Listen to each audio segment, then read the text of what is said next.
în pădure acolo. Nu, acolo erau pensiunile alea. Da, că pe acolo cred că am venit noi. Pe acolo am trecut, da. Da? Da. Pe acolo e drum. Am venit așa. Da, da. Am ocolit. Deci cârlege are băgată în ea.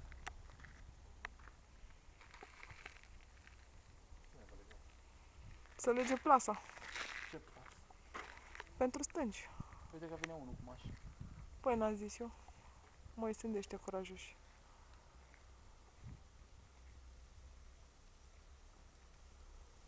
Are tupeu. Bă, ăla poate să pice oricând în capul nostru. Cred că i s-a oprit motorul pe drum. E în lacurile alea.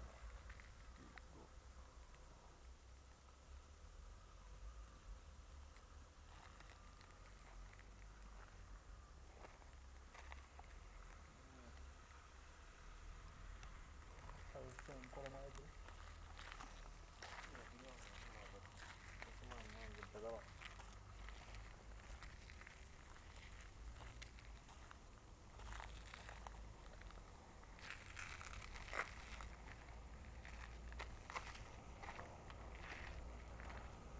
Da. Păi eu trimite eu bezealul măta.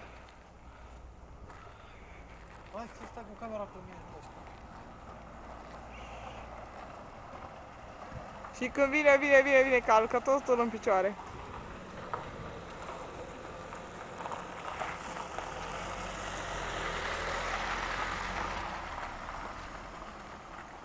Pe Gio.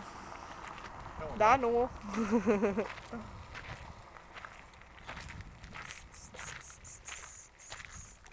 Uite, se vede luminița de la capătul tunelului.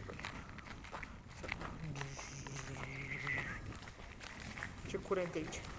Hai bă, frate, nu miroase. Miroase a beciu. A beci. Hai să vedem dacă au ăștia vin.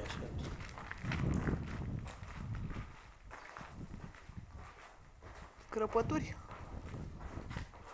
arheologice. Aici o gaură. O grotă.